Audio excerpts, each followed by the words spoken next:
도대체 너는 뭐 하나 제대로 할 줄 아는 게 없냐? 뭘 믿고 우리 아들한테 시집을 왔어?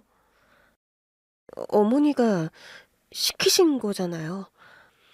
아이고, 진짜 하라는 건 하나도 못하면서 말이나 못하면. 그래서 너 이제 어떻게 할 거야? 너 때문에 우리 식당 다 망하게 생겼는데 네가 뭐라도 방법을 찾아야 하는 거 아니냐? 어머니, 그게 어떻게 저 때문이에요. 저는 어머님이 시키시는 대로 열심히 한 것밖에 없어요. 그동안 남편 수발이며 집안일이며 식당 일까지 빼먹은 적 없이 열심히 해왔잖아요. 그런데 왜 가게가 망해? 왜? 내가 이 식당을 몇 년이나 운영했는데 그동안 손님 떨어지는 일 없이 잘만 되던 식당이야. 네가 들어오기 전에는 줄 서서 먹던 식당인데, 그러니 분명 네가 무슨 수작질을 한 거 아니겠어? 아무튼 이게 다 네 탓이니까 네가 방법을 찾아라. 식당도 문 닫게 된 마당에 이제 우리가 뭐 먹고 사니? 네 남편은 다리가 저래서 일을 못하니까 네가 일을 해야지. 제가요? 제가 어떻게... 어떻게든 뭘 어떻게 해야? 네가 알아서 방법을 찾아야지. 그런 것도 내가 알려줘야 하냐? 뭐 나가서 국어를 하든 막노동을 하든 돈이나 벌어와. 친정도 없는 게 집에서 놀 생각 말고 일을 해야지. 갈 곳도 없는 거 거둬줬으면 그 보답을 해야 할 거 아니야? 안 그러면 길바닥에 쫓아낼 줄 알아. 결혼 이후 매일같이 이유도 없는 폭언에 시모의 독설은 하루가 멀다 하고 이어졌고, 그럴수록 제 자존감은 바닥으로 꺼져갔죠. 시모는 장사가 안 되는 것도 제 탓이라며 저를 괴롭히더니 이제는 저더러 가장 노릇을 하라며 돈을 벌어오라고 하더라고요. 결국 시모와 남편의 끝없는 구박과 돈 타령에 떠밀려 저는 밖으로 나갈 수밖에 없었습니다. 이대로는 숨도 쉬기 힘들었고 제가 살기 위해서라도 반드시 일자리를 구해야 했거든요. 하지만 고졸의 고아에 그동안 식당에서 착취당하느라 별다른 경력도 없는 제가 갈 수 있는 곳은 많지 않았습니다. 그때 우연히 한 의류회사에서 신입사원을 모집한다는 공고를 보게 되었죠. 그곳에는 학력과 경력보다 참신한 인재를 뽑는다는 문구가 적혀 있었고, 그 말은 저에게 용기를 주는 말이었습니다. 아무런 조건도 보지 않는다면 나에게도 기회가 있는 건 아닐까 싶은 생각에 한참을 망설이던 저는 용기를 내어 면접을 보러 가기로 했습니다. 남몰래 꿈꿨던 저의 꿈을 떠올리며 저는 다시는 오지 않을 기회라는 생각에 두근거리는 마음을 안고 회사로 향했습니다. 하지만 막상 면접장에 도착하자 저는 갑자기 제 자신이 한없이 초라해 보였습니다. 모두들 명품으로 치장한 세련된 옷차림에 화려한 메이크업으로 무장한 지원자들 사이에서 직접 수선한 허름하고 낡은 투피스를 입고 구두 한 켤레도 제대로 못 갖춘 제 모습이 거울에 비쳤거든요. 다들 유학파의 명문대 출신인지 모두들 저와는 다른 세계의 사람 같았습니다. 그에 비해 저는 누가 봐도 그 사이에 있을 만한 사람이 아닌 것 같아 보였어요. 사실 이력서를 넣을 때도 한참을 망설였었죠. 붙을 거라는 기대도 없었지만 만약 붙게 된다고 하더라도 고졸에 아무런 경력도 없는 제가 과연 여기서 살아남을 수 있을까 싶었거든요. 하지만 그렇다고 이제 와서 도망칠 수는 없었습니다. 이대로 다시 집으로 돌아간다면 시모와 남편의 폭언이 기다리고 있을 텐데, 그럼 저는 절대로 팍팍한 현실에서 벗어날 수 없을 것 같았어요. 오히려 이런 현실을 깨부수기 위해서라도 저는 꼭 기회를 잡아야 한다고 생각했죠. 그때 저는 엄마가 남겨주신 목걸이를 손에 꼭 쥐었습니다. 엄마의 목걸이는 저의 자존심이었고 저는 그 목걸이를 손끝으로 어루만지며 다시 마음을 다잡았습니다. 언제나 힘들 때마다 저를 지켜주던 목걸이. 엄마의 마지막 선물이 제게 용기를 주는 듯 했죠. 다음 지원자, 들어오세요. 드디어 제 차례가 되었고 저는 깊이 숨을 들이마신 뒤 조심스럽게 문을 열고 들어갔습니다. 회의실 안에는 면접관들이 여럿 있었는데 그 중에서도 특히 중앙에 앉아있는 한 중년 여성이 눈에 들어왔습니다. 한눈에도 그분이 대표님이라는 걸 알 수 있도록 남다른 카리스마가 느껴지는 분이었어요. 어쩌면 나와는 전혀 다른 세상에 사는 사람. 나는 멀리서 바라만 볼 수밖에 없는 사람처럼 보였죠. 그렇기에 저에게는 그 면접 기회조차 기적적으로 느껴졌습니다. 그래서 저는 되려 담담한 마음으로 차분하게 면접을 보기로 했습니다. 안녕하세요. 잘 부탁드립니다. 미진? 그런데 그때 대표님께서 제 이름을 듣자마자 얼굴이 굳어지셨어요. 그 모습에 저는 순간 숨이 막힐 듯 긴장을 할 수밖에 없었죠. 내가 뭔가 실수를 한 건가? 아니면 역시나 내 차림새가 너무 초라했던 건가? 이대로 면접장에서 내쫓기기라도 하면 어쩌나 싶은 걱정에 어깨가 절로 쪼그라들었고 저는 긴장되는 마음에 저도 모르게 습관적으로 엄마의 목걸이를 만지게 되었습니다. 그러자 대표님께서 믿기지 않는다는 표정으로 손을 입에 가져가셨습니다. 그러고는 자리에서 벌떡 일어나더니 저에게 다가오셨어요. 저 목걸이 내 딸 맞구나. 그날 처음 보는 대표님이 저를 딸이라고 부른 순간 저는 당황스러울 수밖에 없었습니다.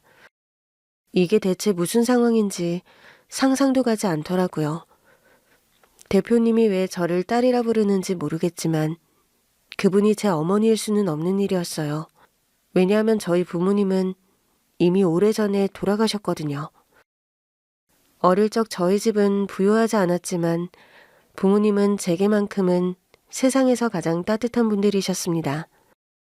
하루 종일 일하느라 힘드실 텐데도 주말이면 꼭 시간을 내어 저를 데리고 근처 공원이나 시장 나들이를 다녔고 가끔은 가족들끼리 아빠의 낡은 차를 타고 가벼운 여행도 떠났었죠.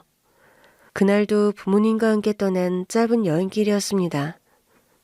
아빠가 운전하시는 차 안에서 엄마가 싸온 도시락을 나눠 먹으며 세 식구가 도란도란 이야기를 나누던 그날, 잘 달려가던 차가 갑자기 뒤집혔고 순간 엄마는 저를 꼭 끌어안으며 제 몸을 감싸 안았습니다.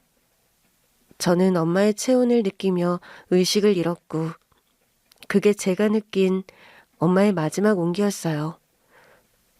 우리 딸 꼭 살아야 해.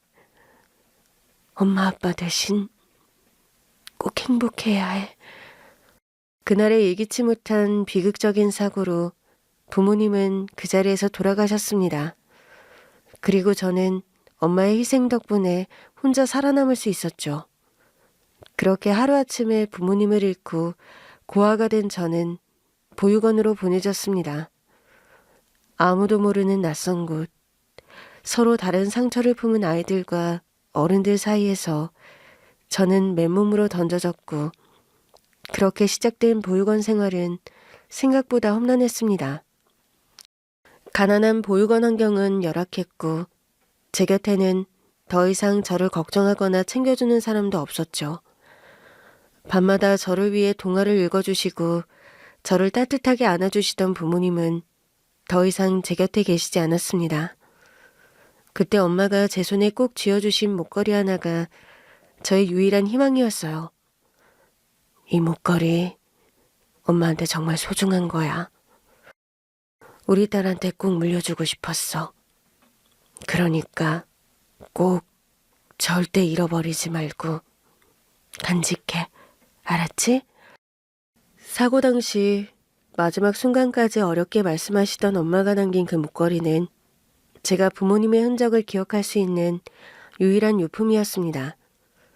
그 작고 반짝거리는 목걸이는 부모님의 따뜻한 미소를 떠올리게 했고 저는 그 목걸이를 목숨처럼 아꼈어요.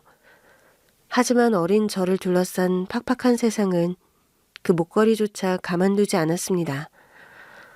보육원에 들어가자마자 어른들은 저를 꿰며 목걸이를 내놓으라 하곤 했거든요. 얘, 너 그거 어디서 난 거니? 아니 무슨 어린애가 어른들이 하는 목걸이를 하고 있어. 얘, 너 애들이 이런 비싼 거 갖고 있는 거 위험해. 이리 내놔. 엄마가 아무한테도 주지 말라고 그랬어요. 이거 보면서 엄마 아빠 생각도 하고 그러는 건데 그냥 제가 갖고 있을게요. 아, 괜히 하고 다니다가 잃어버리기라도 하면 어쩌려고 그래. 그러지 말고 선생님한테 맡기렴. 선생님이 너 클 때까지 맡아줄게. 그냥 갖고 있을래요. 잃어버리지 않을게요. 아, 내가 잘 갖고 있겠다니까. 너 설마 선생님 못 믿어서 그러니? 아, 어린애가 벌써부터 이렇게 불신이 심해서 어쩌려고 그래? 엄마가 항상 하고 있으라고 그러셨어요. 제가 잘 챙길게요. 아니, 얘는 무슨 애가 이렇게 고집이 세? 아, 그래. 너 알아서 해라. 그러다가 나중에 잃어버렸다고 울고불고 하기만 해. 처음엔 선생님이 정말 저를 걱정해서 그러는 줄 알았습니다. 하지만 그런 일이 잦아지는 걸 보며 저는 어른들이 제 목걸이를 탐낸다는 걸 알게 되었죠. 어린애가 뭘 모른다고 생각하니 그 목걸이를 빼앗아 팔아치우려는 수작이었습니다. 잃어버릴까봐 걱정된다. 애들은 그런 거 하는 거 아니다. 어른들은 다들 이런저런 말로 저를 꼬시려 했지만 그때마다 저는 엄마의 당부를 떠올리며 온몸으로 목걸이를 지켰습니다. 어른들이 뭐라 하든 엄마가 마지막으로 제게 남긴 물건을 절대 넘길 수 없는 일이었습니다.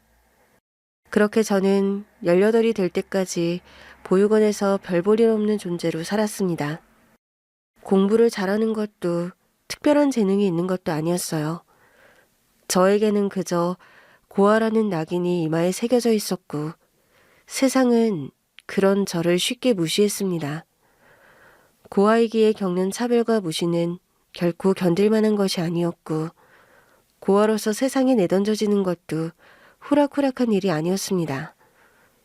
그렇게 나이가 되어 보육원을 떠나야 했던 저는 아무런 계획도 없었지만 어쩔 수 없이 무작정 나올 수밖에 없었습니다. 이럴 때마다 저는 먼저 떠나신 부모님 생각이 더 나곤 했었죠. 그렇게 보육원을 떠나온 저는 먹고 살기 위해 일자리를 찾게 되었습니다. 계획은 없지만 어떻게든 먹고 살아야 하니 숙식 제공하는 일자리를 찾아보게 되었죠. 그러다 우연히 가평의 대형 식당에서 일자리를 구하게 되었어요. 숙식이 제공된다는 말에 달려간 그곳은 주말마다 주차장에 장사진이 펼쳐지는 유명 국밥집이었습니다.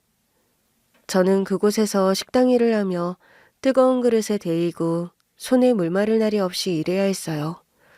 힘들었는지 한 달에 한 번씩 몸살을 앓기도 했지만 그래도 행복했습니다. 돈을 벌어 제 힘으로 살아갈 수 있다는 것 자체가 기적처럼 느껴졌거든요. 그렇게 1년, 2년 힘든 일 속에서도 저는 저만의 작은 꿈도 생겼습니다. 주제넘게도 패션에 관심이 생겼던 저는 혼자 남몰래 이루지 못할 꿈을 품고 있었습니다. TV에 나오는 옷들은 왜 이리도 화려하고 아름다운지 저는 제가 사는 세계와 완전히 동떨어져 있는 그 세계가 참 신기했습니다. 새 옷 한 번 사입지 못하고 늘 헌옷을 기워 입는 게 이골이 나서 그런지 보기만 해도 아름다운 옷들을 그려보는 게 언젠가부터 저의 작은 낙이 되었죠. 그렇게 밤이면 혼자 디자인을 그려보기도 하고 저는 혼자 상상의 나래를 펼치곤 했습니다. 물론 현실은 대학도 못 가고 유학은 꿈도 못 꾸는 처지지만 그래도 언젠가는 꼭 제가 원하는 일을 해보고 싶다는 꿈을 품었죠. 그렇게 기죽지 않고 꿋꿋이 살아가던 어느 날 식당 사장님이 저를 따로 부르셨습니다. 미진아, 이리 좀 와봐라. 부르셨어요, 사장님? 미진아, 네가 우리 가게에 온 지 얼마나 됐지? 이제 3년 거의 다 돼가죠. 그래? 그럼 너도 이제 22살이네? 너도 이제 나이를 먹을 만큼 먹었구나. 그치? 네. 근데 왜 그러세요, 사장님? 미진이 너 우리 아들 한번 만나보지 않으련? 예? 제가 사장님 아드님을요? 그래. 내가 너를 예쁘게 봐서 말하는 거야. 우리 아들이 마침 너랑 딱 어울릴 것 같아서 말이다. 걔가 이제 30살이 되었으니 슬슬 장가를 가야 하는데 아휴, 주변에 괜찮은 아가씨가 너무 없는 것 같지 뭐니. 아니, 우리 애가 몸이 좀 불편해서 그렇지 그것만 빼면 정말 착하고 좋은 애거든. 솔직히 자기가 마음만 먹으면 괜찮은 아가씨들 만날 수 있을 텐데 주변에 인물이 없어서 그런가. 여태 혼자야. 그런데 왜 제가... 왜는? 내가 미진이 네가 마음에 들어서 그러지. 너처럼 성실하고 착한 애가 옆에 있으면 우리 아들도 참 좋지 않겠니? 그러니까 우리 아들 한번 만나봐라. 애가 정말로 괜찮아. 다리만 멀쩡했으면 뭘 해도 했을 애라니까. 사장님은 제가 며느리감으로 마음에 드신다며 아드님을 소개해 주셨습니다. 아드님은 오래전 사고로 다리를 다쳐 휠체어를 타는 신세였고 그래서인지 거의 집에서만 지내며 결혼도 하지 않았다고 했어요. 처음에는 나이 차이 나는 사장님 아드님을 만나는 것이 불편했지만 자꾸 저를 채근하시는 사장님의 부탁에 어쩔 수 없이 아드님을 만나게 되었습니다. 그렇게 만나게 된 그는 몸은 불편해도 말 한마디 한마디가 따뜻하고 배려심 있어 보이는 남자였어요. 어린 나이에 고생으로 손이 갈라지고 튼 저를 위해 로션을 선물하는 그 사람의 배려가 참 고맙고 따뜻하다 싶었죠. 무엇보다 고아로 오랫동안 살아오며 누구보다 가족이 그리웠던 저는 그 따뜻함에 마음이 흔들렸습니다. 미진아, 우리 아들 어떻냐? 만나보니 훨씬 더 괜찮지? 예, 따뜻하고 좋으신 분 같으세요. 그래? 그치? 응? 얘기 들어보니 우리 아들도 네가 싫은 기색은 아니던데. 그러지 말고 이참에 우리 아들 제대로 만나봐라. 응? 글쎄요. 아직은 잘 모르겠는데 아직은 제가 어리기도 하고 결혼 생각을 해본 적이 없어서요. 아니, 모르긴 뭘 몰라. 남녀 사이가 뭐 별거냐. 생각해 본 적이 없으면 지금부터 하면 되지. 그리고 너 별로 어린 거 아니야. 옛날 같았으면 네 나이에 애가 셋은 있어야 하는 건데. 그리고 너 혼자 지내는 거 외롭지 않니? 너 어찌 사는지 내가 사정도 다 아는데. 나는 우리 아들보다도 네가 가여워서 그래. 네가 내 며느리만 되면 이 식당도 다 너한테 물려줄게. 내 딸처럼 아껴주고 잘해줄 거야. 그 말에 저는 가슴이 뭉클했습니다. 저는 정말로 사장님이 부모가 없는 저를 진심으로 가족처럼 받아주는 거라 믿었거든요. 그래서 고민 끝에 결혼을 결심했습니다. 몸도 불편하고 저보다 나이도 많은 남편이었지만 저는 남편의 따뜻한 마음을 믿었어요. 이런 사람이라면 어려움이 있어도 같이 헤쳐나가고 행복할 수 있을 거라고 믿었죠.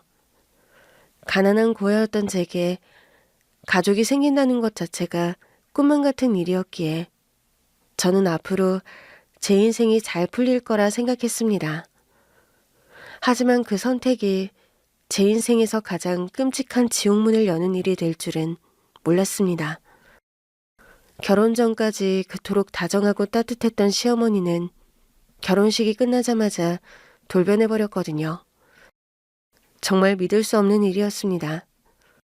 결혼 전에는 결혼만 하면 저에게 뭐든 해줄 것처럼 굴고 결혼식장에서는 눈물까지 글썽이며 저를 딸처럼 여긴다더니 집으로 들어서자마자 제게 쏟아진 건 차가운 눈빛과 명령뿐이었습니다. 빨리 방으로 들어가서 짐 풀고 나와. 언제까지 멍하니 서 있을 거야? 예? 뭐 하고 있어? 빨리빨리 움직이라니까. 야, 우리 아들 힘들게 하지 말고 얼른 가서 수발이나 들어라. 내 아들이 몸이 불편하니까 네가 옆에서 잘 챙겨야지. 설마 그런 각오도 안 하고 들어온 건 아니겠지? 몸이 불편한 남편 때문에 저는 신혼여행도 가지 못하고 곧바로 시댁에서 신혼생활을 시작했습니다. 그러자 시모는 결혼식 다음날 아침부터 온 집안 청소부터 식사 준비, 남편의 식사 보조, 빨래, 남편의 목욕까지 저에게 온갖 허드렛 일을 시키기 시작했어요. 그동안 제가 없이 어떻게 살았던 건지 믿을 수도 없게 작정한 듯 저를 부려먹기 시작한 거죠. 시모는 빨리빨리 움직이라며 저를 구박하며 재촉했고 그 와중에 믿었던 남편은 휠체어에 앉아 TV만 바라보며 손가락 하나 까딱하지 않고 당연하다는 듯 그 광경을 지켜만 보고 있었습니다. 뇌물 안 떠와? 그리고 내 간식 안 챙겨? 가져오라고 한 지가 언젠데 아직도 안 했어? 도대체 시키기 전에 좀 알아서 할 수는 없어? 결혼 전에는 터진 제 손등을 보고 고생시키지 않겠다고 말하며 그렇게 다정했던 사람이 결혼 후에는 하루 종일 명령만 내리는 주인이 되어 있었습니다. 남편은 자격지심이 있는 건지 휠체어를 타고 있다는 이유로 자신을 세상에서 가장 불쌍한 사람으로 생각했고 저는 그런 남편 옆에서 가장 비참한 사람이 되어가고 있었습니다. 저녁 뭐 하냐? 왜 이렇게 늦어? 거의 다 했어요, 어머니. 아휴, 젊은 것이 왜 이렇게 굶떠? 너 기다리다가 굶어 죽겠다. 아니, 응? 며느리 들인 보람도 없이 늙은 내간이 밥까지 차려 먹여야겠냐? 넌 대체 뭘 하나 제대로 하는 게 없어. 아침부터 밤까지 쉴 틈도 없이 부려먹히면서도 저는 참고 또 참았습니다. 가족이란 이름 하나 때문에 미련하게도 버텼던 거죠. 서럽고 슬프지만 그래도 그 사람들이 저의 유일한 가족이었기에 언젠가는 진짜 가족이 될 거라는 생각으로 참고 살았습니다. 하지만 그런 기대는 결혼 한 달도 안 돼서 산산조각 나고 말았어요. 남편의 성격은 점점 더 난폭해졌고 시모의 구박은 갈수록 더 심해졌습니다. 다들 제가 만만한 건지 저를 화풀이감 정도로 생각하는 것 같았어요. 남편은 자신이 장애가 있다는 이유로 세상을 원망했고 그 원망의 화살은 전부 제게로 돌아왔죠. 내가 바지 다려놓으라는 거 해놨어? 아, 깜빡했어요. 미안해요. 너무 바빠서. 오늘만 그냥 입으면 안 될까요? 뭐? 네가 날 얼마나 우습게 보면 날 이렇게 대하겠냐? 네가 감히 날 무시해? 너 내가 다리 이렇다고 무시하는 거지? 아니에요. 무시라뇨. 저는 그런 적 없어요, 여보. 왜 자꾸 혼자 그렇게 생각해요? 네가 하는 꼴이 그런 거 아니야. 그리고 너 아까 누구랑 연락했어? 남자지? 아니에요. 공과금 내라고 전화가 와서 받은 거예요. 그런 전화가 왜 와? 거짓말 하지 말고 솔직하게 말해. 밖에 딴 남자 있지? 그치? 정말 아니에요, 여보. 내가 무슨 딴 남자가 있어요. 하루 종일 식당에서 일하고 당신 챙기기만으로도 바쁜데 내가 그럴 겨를이 어디 있겠어요. 남편은 자격지심에 의부증까지 있는 사람이었습니다. 평소에는 저한테 모든 일을 다 시키고 혼자 할 일 없이 삐딱하게 앉아있다가 제 손에 휴대폰이라도 들려있으면 무조건 남자를 만난다며 말도 안 되는 억지를 부리곤 했어요. 정말 남자가 있기라도 했으면 억울하지라도 않지. 저는 그럴 겨를도 없는 사람이었습니다. 매일 시모의 식당에서 일하고 집안일을 하다 보면 저는 잠잘 시간도 없었거든요. 그런 제 사정을 아무리 설명해도 소용없었습니다. 남편의 욕설과 폭력은 갈수록 심해졌지만 시모는 그런 아들을 말리기는커녕 저를 몰아세우기 바빴죠. 네가 내 아들 등신 취급하니까 저러는 거 아니야? 네가 얼마나 남편을 무시하고 깔봤으면 저렇게 되겠어? 아니에요, 어머니. 저는 정말로 그런 적이 없어요. 아니긴 뭐가 아니야? 이래서 코와 같은 건 드리는 게 아니었는데 아휴, 아휴, 웬수 같은 거. 억울한 제가 아무리 울며 호소해도 소용이 없었습니다. 시모에게 저는 그저 몸 멀쩡한 일하는 기계일 뿐이었고 남편에게는 무시할 만한 만만한 여자일 뿐이었습니다. 남편은 그저 자기 기분대로 저를 때리고 욕하고 다음 날이면 아무 일 없다는 듯 아침밥을 요구했습니다. 너무 비참하고 고통스러운 일상이었죠. 하지만 그런데도 저는 그 집을 나갈 수가 없었어요. 가족도 없는 제가 나가봤자 갈 곳이 없었고 시모와 남편도 그런 제 처지를 잘 알고 있었죠. 그렇게 하루하루 죽지 못해 사는 삶이 이어졌습니다. 행복이라는 단어는 이미 잊은 지 오래였고 희망이라는 단어조차 사치처럼 느껴졌습니다. 그렇게 살아가는 동안 장사가 잘 되던 시모의 식당마저 기울어지기 시작했습니다. 괴팍한 시모의 운빨도 다 해버린 건지 어느 순간부터 손님은 줄고 운영은 힘들어지고 빚은 쌓이게 되었죠. 사실 시모가 식당을 운영하는 걸 보면 충분히 그럴 만한 일이었어요. 직원들 착취에 어떻게든 이윤을 남겨보려 저렴한 재료들로 바꾸고 그런데도 그동안 장사가 잘 되었던 것이 신기한 일이었죠. 하지만 손님들도 결국 진실을 알게 되었던 건지 잘 될 줄 알았던 가게는 점점 어려워지게 되었습니다. 그러자 시모는 이번에도 당연하다는 듯 저를 붙잡고 화풀이를 했죠. 가게가 잘못된 게 다 제 탓이라며 나가서 돈이나 벌어오라는 시모의 말에 저는 그렇게 면접을 보러 가게 되었던 겁니다. 그리고 면접장에서 저는 딸이라고 부르는 대표님을 만나게 되었죠. 이 목걸이 어디서 난 거죠? 예? 목걸이요? 아, 이건 돌아가신 저희 엄마가 저에게 물려주신 거예요. 돌아가시기 전에 맡기셨던 마지막 유품으로 남겨주신 거죠. 혹시 어머니 성함이 김정란이 맞나요? 네, 맞아요. 어떻게 아셨어요? 대표님의 입에서 엄마의 이름이 나오는 순간 저는 소름이 끼쳤습니다. 어떻게 우리 엄마의 이름을 알고 있는지 저는 그 상황을 믿을 수가 없었어요. 그러자 그 순간 대표님 눈에 그렁그렁한 눈물이 맺혔습니다.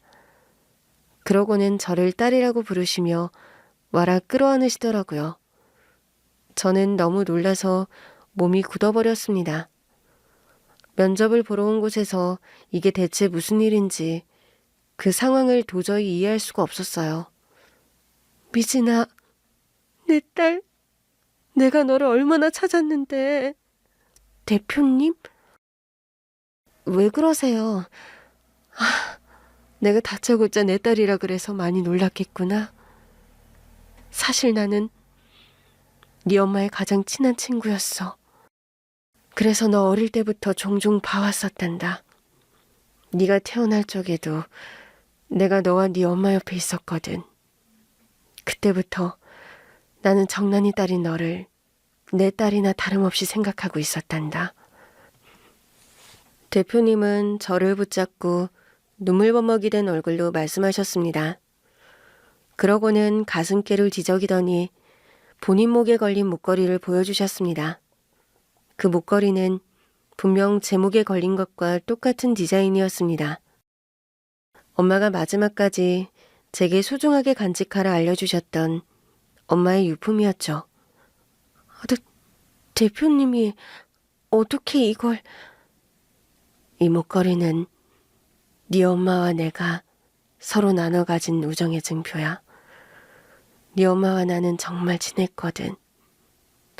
우리는 어린 시절부터 둘도 없는 친구였어. 그래서 미진이 너 역시도 나한텐 무엇보다 소중한 존재지. 내가 그동안 널 얼마나 찾았는지 아니? 너를 찾기 위해서 백방으로 찾아다녔는데 설마 이렇게 다시 만나게 될 줄은 몰랐구나. 반갑다, 미진아. 저를 찾으셨다고요? 그래, 나를 이모로 생각하렴. 아무쪼록 건강해 보여서 다행이다, 정말. 대표님의 말에 저는 멍하니 그 목걸이를 바라보았습니다. 그리고 순간 눈물이 왈칵 쏟아졌어요. 그렇게 바랐던 내 편이 눈앞에 있다는 것에 저는 온갖 감정이 휘몰아쳤습니다. 그동안 살면서 막연하게 누군가 내 편이 되어주었으면 좋겠다는 생각을 자주 했었는데 정말로 이런 인연을 만나게 될 줄은 몰랐습니다. 저도 엄마의 오래된 옛 인연을 다시 만나게 된 것이 너무 기쁘고 신기했어요. 대표님, 아니, 이제는 이모라는 사람이 저를 끌어안았고 저는 그 품에 안겨 울고 또 울었습니다. 그리고 저희는 면접장을 떠나 좀 더 깊은 이야기를 나누게 되었죠. 네 엄마랑 나는 초등학교 1학년 때 처음 만났어. 내가 숫기가 없어서 친구가 없었는데 네 엄마가 그런 내가 가여웠는지 먼저 와서 말을 붙여주더라고. 그렇게 그때부터 우리는 단짝이었지. 우리는 학교 끝나면 서로 집에 가서 놀고 생일도 같이 보내고 옷도 돌려 입고 생각해보면 그때가 참 좋았었는데 말이야. 엄마와 이모는 서로의 모든 것을 함께했던 친구였습니다. 두 사람의 어린 시절부터 처음 사춘기를 맞았을 때 첫사랑, 첫연애, 심지어는 재출산까지 그 모든 순간을 함께했다고 했어요. 엄마는 평범한 집 딸이었고 이모가 부잣집 외동딸이라 각각 형편이나 처지가 많이 달랐는데 두 사람은 서로를 깊이 이해하고 응원하며 둘도 없는 친구로 지내왔다고 했습니다. 엄마랑 이모 사이에는 비밀 같은 건 하나도 없었어. 부모한테도 못하는 속마음을 서로한테는 꺼내놓고 있었거든. 그때는 나도 정란이도 참 꿈이 많았었는데 그러고 보니까 미진이 네가 엄마를 많이 닮았다 싶어. 면접 들어오기 전에 네가 그린 스케치를 봤는데 아주 좋더구나. 그런데 너희 엄마도 워낙 손재주가 좋아서 그림을 참 잘 그렸거든. 디자인 같은 것도 잘하고 말이야. 엄마가요? 전혀 몰랐어요. 제가 어릴 때는 부모님이 일하느라 바쁘셔서 엄마가 그림 같은 걸 그리신 걸 본 적이 없었거든요. 아마 커서는 별로 그럴 일이 없었을 거야. 정란이가 그때 집안 형편도 그렇고 일찍 결혼하면서 포기한 게 많았거든. 근데 정란이는 정말 재주가 좋았어. 네 엄마가 어느 날 나한테 목걸이 그린 걸 보여주는데 목걸이 디자인을 얼마나 예쁘게 했었는지 내가 그걸 만들지 않을 수가 없었어. 그래서 몰래 집에서 돌반지를 훔쳐와서 금을 녹여 목걸이를 만들었거든. 그리고 엄마랑 이모랑 똑같이 하나씩 나눠 가졌지. 평생 서로 지켜주자는 약속을 담아서 말이야. 그리고 그 목걸이가 바로 미진이 네가 지금 하고 있는 목걸이란다. 이 목걸이가 엄마와 이모의 증표였군요. 어쩐지 소중히 간직하라던 엄마의 말씀이 그래서였어요. 처음 듣는 엄마의 얘기에 저는 괜히 흥분이 되는 것 같았습니다. 제가 몰랐던 엄마의 어린 시절과 엄마의 추억들을 떠올리며 저는 조심스럽게 목걸이를 어루만졌어요. 엄마와 제가 많이 닮았다는 말도 참 좋았죠. 내 재능이 엄마를 닮았구나 싶었거든요. 주제넘는다 생각했던 저의 꿈이 언젠가 엄마의 꿈이었을지도 모른다는 생각에 가슴이 떨리더라고요. 어쩌면 엄마가 계속 살아계셨더라면 이루었을지도 모를 꿈이 너무 아쉽게만 느껴졌어요. 그때 정란이랑 내가 이렇게 일찍 헤어질 줄 몰랐지. 성인이 되고서 나는 부모님의 권유로 유학을 떠났고 그 사이 너희 엄마는 너희 아버지를 만나서 결혼을 했어. 그리고 몇 년 뒤에 네가 태어났지. 네가 곧 태어난다는 소식에 나는 만사 제쳐놓고 한국으로 돌아왔어. 그리고 너의 출산까지 같이 했단다. 그때 내가 얼마나 행복했는지 너는 모를 거야. 사실 미진이라는 이름도 내가 지어준 거다. 아름답고 진실되게 살으라는 의미였지. 제가 제 생각보다 이모에게 훨씬 더 중요한 사람이었어요. 제 이름도 이모가 지어주신 거라고 하시더라고요. 그 후로도 이모는 외국에서 엄마와 편지를 주고받으며 우정을 이어갔지만 멀리 떨어진 인연이 계속 이어지는 건 쉬운 일이 아니었습니다. 서로의 사정에 잠깐 연락이 뜸해지게 되었고 그 사이 부모님은 갑작스러운 사고로 세상을 떠나셨던 거죠. 이모는 한동안 아무것도 모른 채 엄마의 연락을 기다리고 계셨고 그러다 뒤늦게 상황을 아시고 한국으로 돌아오셨지만 그때는 이미 너무 늦어버렸습니다. 정란이가 그렇게 됐을 줄은 상상도 못했어. 그 시절에는 국제우편도 한참 걸릴 시절이고 어쩌다 보니 한동안 연락을 못하고 지냈었는데 그때 하필이면 그런 일이 벌어진 거야. 그러다 뒤늦게 소식을 알고 곧바로 한국에 돌아와서 너를 찾으러 다녔는데 이미 다 늦었더라. 네가 보육원으로 갔다는데 어떻게 된 건지 기록도 제대로 안 남아 있었거든. 그렇게 너를 찾으려고 보육원들을 뒤지고 다녔지만 너를 다시 만날 수가 없었어. 이모는 혼자 남겨진 제가 걱정돼서 저를 찾아다녔지만 엇갈린 운명으로 저희는 만날 수 없었습니다. 하지만 세월이 흘러도 잊지 못했던 친구의 딸, 끝까지 찾고 싶었던 친구의 유일한 흔적에 대한 염원 때문인지 이모는 결국 20년 만에 저를 찾아내셨죠. 오래전부터 너희 엄마와 나는 약속을 했었단다. 혹시 서로에게 문제가 생기면 서로의 자식들을 돌봐주자고 했었거든. 물론 나는 여태 혼자지만 정란이가 없는 지금 미진이 너는 내 딸이야. 내가 진작 너를 찾아서 돌봤어야 하는 건데 보육원에서 외롭게 자라게 해서 미안하다 미진아. 너무 미안해. 아니에요.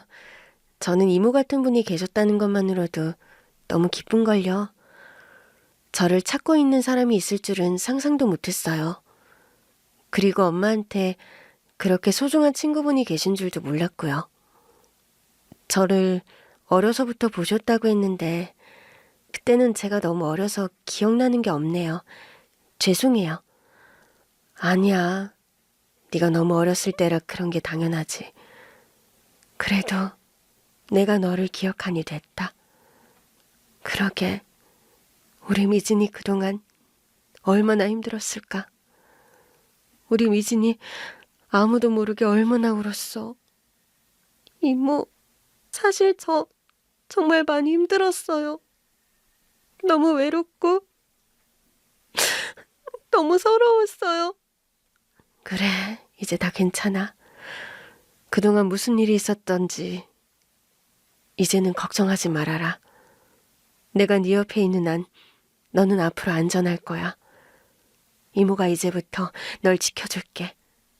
우리 미진이 내 조카. 이제는 엄마 대신 내가 네 엄마야. 이모, 정말 감사해요.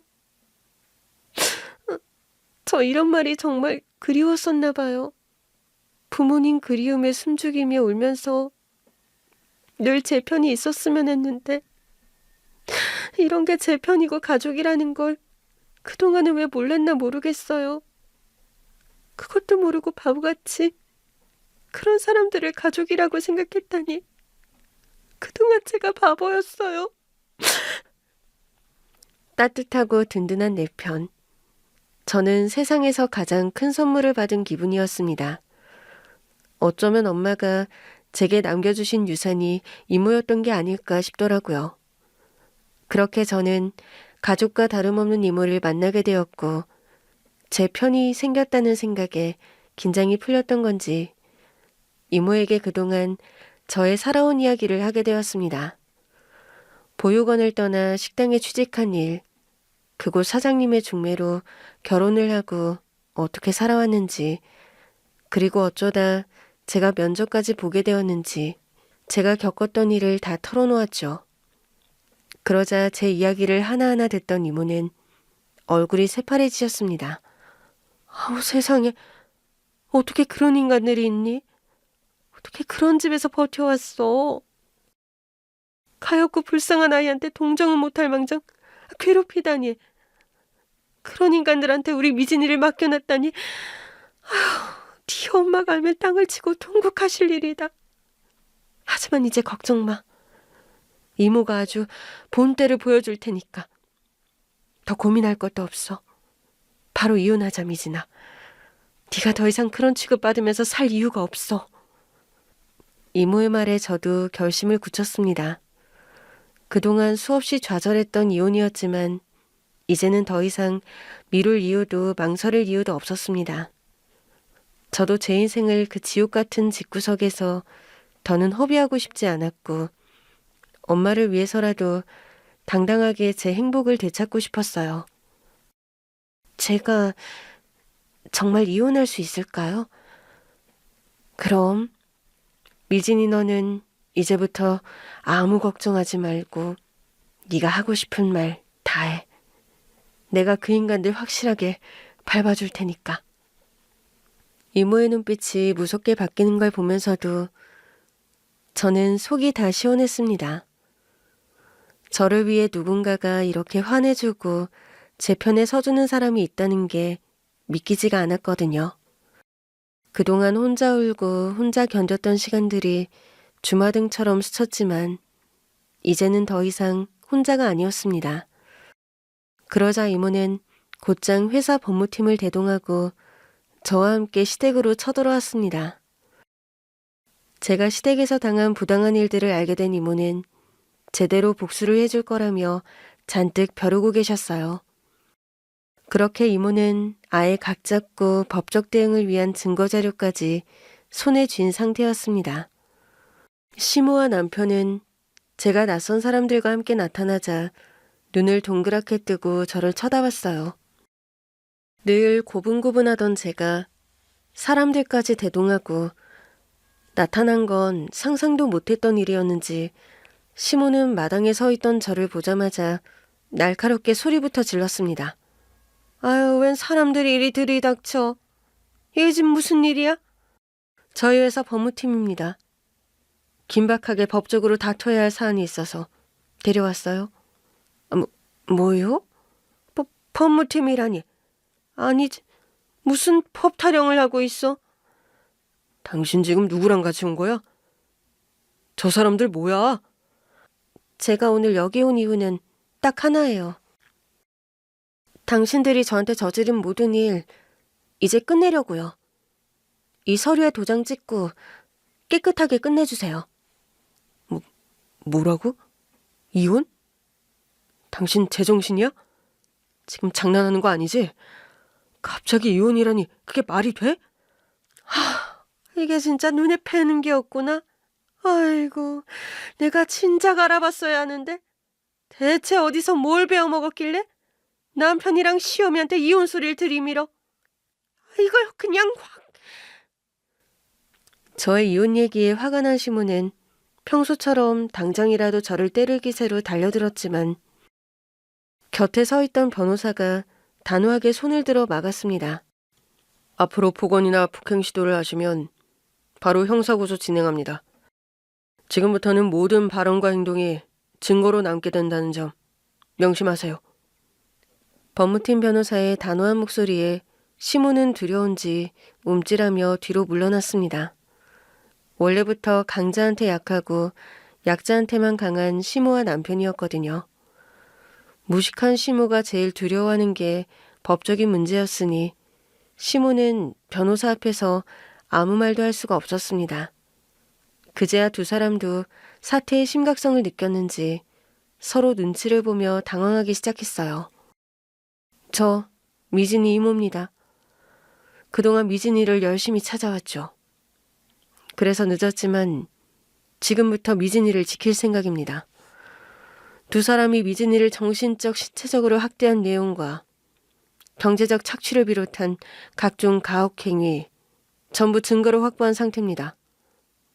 그리고 오늘부로 법적 절차 들어갑니다.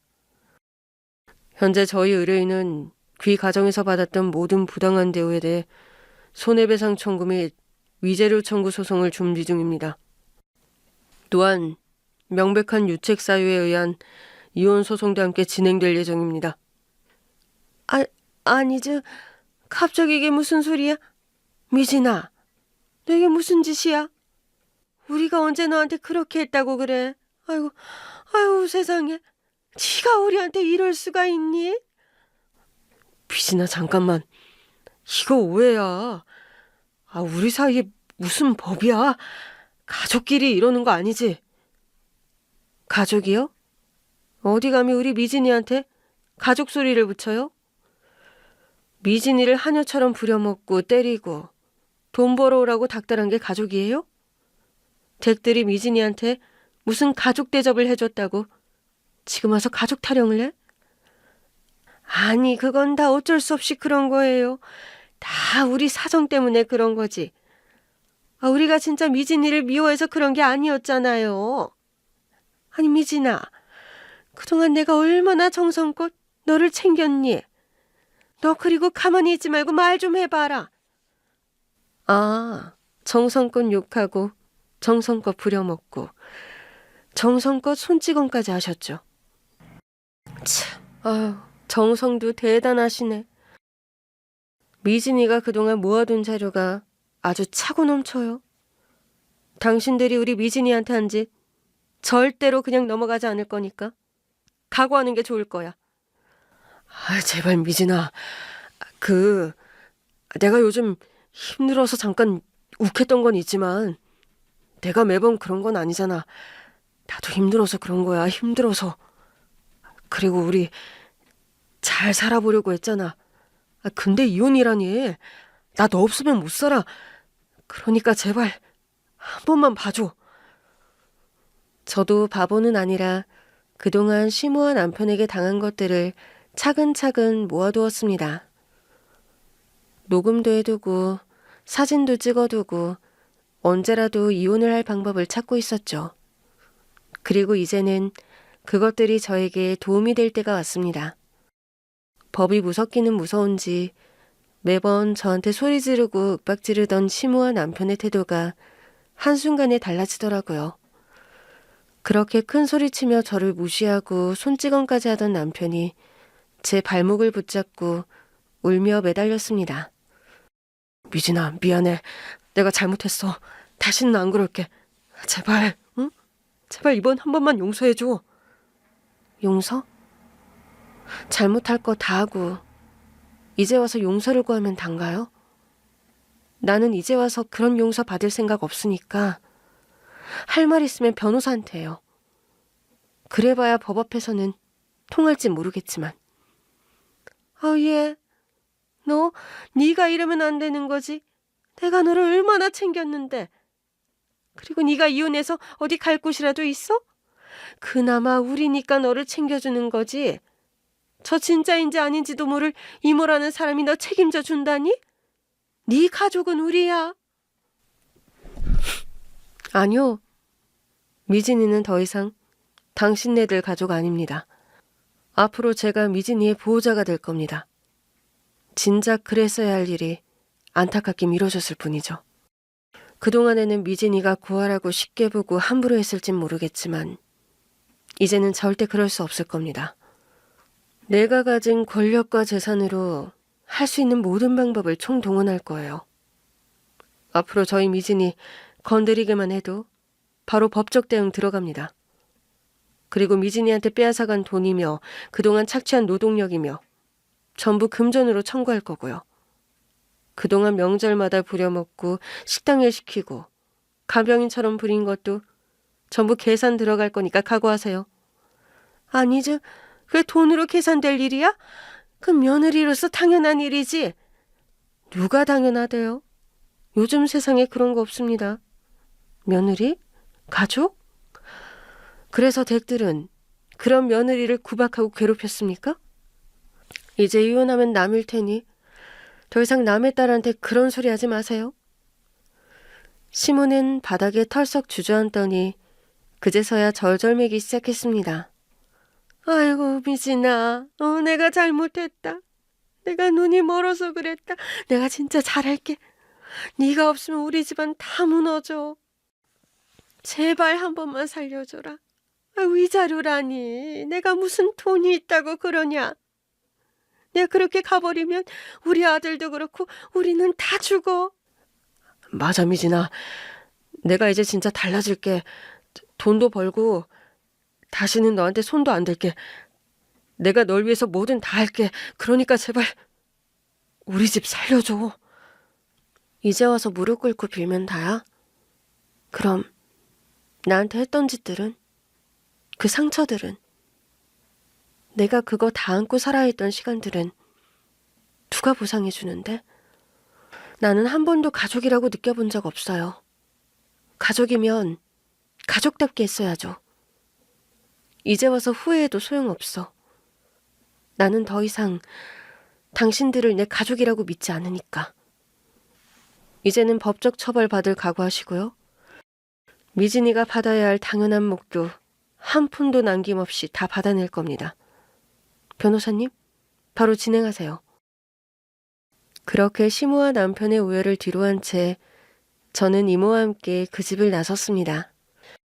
그 집 대문을 나서는 순간 어깨에 짊어졌던 짐이 한꺼번에 사라지는 기분이었죠. 그 후 이혼 소송은 예상보다 쉽게 풀렸습니다. 시모와 남편은 재산이 거의 남아있지 않았고 저와 이모가 준비한 자료들은 완벽했거든요. 그렇게 저는 남편과 모든 인연을 끊고 제 인생을 되찾게 되었습니다. 이혼 소송이 끝난 후 저는 이모가 마련해 주신 아파트에 짐을 풀었습니다. 평생 누군가의 집에 얹혀 살며 눈치를 보던 제가 제 이름으로 된 집에서 살게 되었다는 사실이 아직도 꿈만 같더라고요. 집도 집이지만 무엇보다 제 옆에서 저를 든든히 지켜주는 이모가 있다는 사실이 저를 더 안심시켜 주었죠. 이모는 저를 데리고 가전제품부터 생활용품까지 꼼꼼히 챙겨주셨습니다. 앞으로 제 손에 물 한 방울 묻히지 않게 하겠다며 손수 장바구니까지 들고 다니시는 이모를 보며 죄송하고 감사하더라고요. 이모, 이러지 않으셔도 돼요. 그동안 충분히 많이 도와주셨는데 이제 저 혼자서도 잘할 수 있어요. 앞으로는 제 힘으로 살아야죠. 아휴, 너 혼자 잘해온 게 한두 해니. 이제 좀 기대도 돼. 나는 그동안 너한테 못해준 것들을 이제라도 해주고 싶은 거고. 앞으로 내가 네 엄마 대신 네 곁에 있을 거야. 그러니까 조금 편히 살아. 그 말에 저도 모르게 눈물이 왈칵 쏟아졌습니다.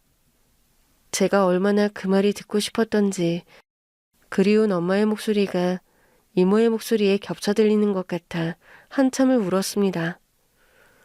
그렇게 이모 덕분에 제 삶은 완전 달라졌습니다.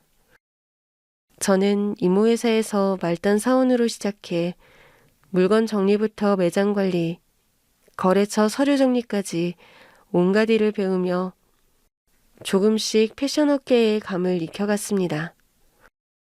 어릴 때부터 관심을 가졌던 패션이 이제는 제 일이 되다니 상상만 해도 행복하더라고요. 하지만 이모는 회사에서도 저를 특별 대우하지 않으셨습니다. 다른 직원들에게는 저를 조카라고 소개했지만 일할 때만큼은 엄격하게 대해주셨죠. 그 덕분에 저는 직원들 사이에서도 인정받기 위해 더 열심히 노력해야 했습니다. 네가 내 조카라고 특별히 봐주고 그러면 너도 눈치 보이고 직원들도 불편해져. 네 실력으로 인정받아야 진짜 네 자리가 되는 거야. 그러니까 피하지 말고 당당하게. 너라면 잘할 수 있어. 알겠지?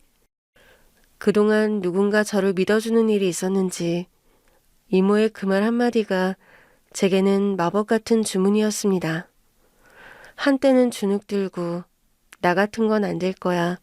스스로 한계를 정했던 제가 이제는 나도 할 수 있다는 자신감을 갖게 되었던 거죠. 그렇게 이모는 제게 새로운 세상을 열어주었습니다. 결혼 생활 동안 잃어버렸던 제 꿈과 자존감, 그리고 행복까지 모두 되찾아주신 거였으니까요. 그렇게 저는 하루하루 단단해졌습니다. 이모 회사에서 일을 배우며 틈틈이 패션 공부도 하고 영어 공부도 시작했습니다. 그러다 보니 저도 모르게 욕심이 더 커지더라고요. 실무로도 충분하지만 더 늦기 전에 지금보다 더 큰 세계를 경험하고 싶었어요. 그렇게 이모에게 유학을 가고 싶다고 말씀드렸을 때 이모는 제 손을 꼭 잡으며 저의 꿈을 응원해 주셨습니다. 내 조카가 꿈을 꾸겠다는데 내가 어떻게 말리겠어? 하고 싶은 거 다 해. 가서 마음껏 보고 배우고 꿈꾸고 와. 네가 잘 될수록 네 엄마도 하늘에서 더 행복하실 거야. 그렇게 저는 이모의 도움으로 유학길에 올랐습니다. 어릴 때부터 꿈꾸던 패션의 본고장에서 저와 같은 꿈을 꾸는 사람들과 함께 공부하며 제 시야는 더 넓어지고 꿈은 더 커졌습니다. 그리고 그곳에서 제 실력으로 인정받고 디자인 공모전에서도 입상하며 갈수록 자신감은 더욱 커져만 갔죠. 그렇게 저는 엄마가 남긴 목걸이를 가슴에 품고 이모의 손을 잡고 저만의 새로운 인생을 시작하게 되었습니다. 더 이상 누구의 며느리, 누구의 아내가 아닌 제 이름으로, 제 꿈으로 당당하게 살아가는 사람이 되었죠.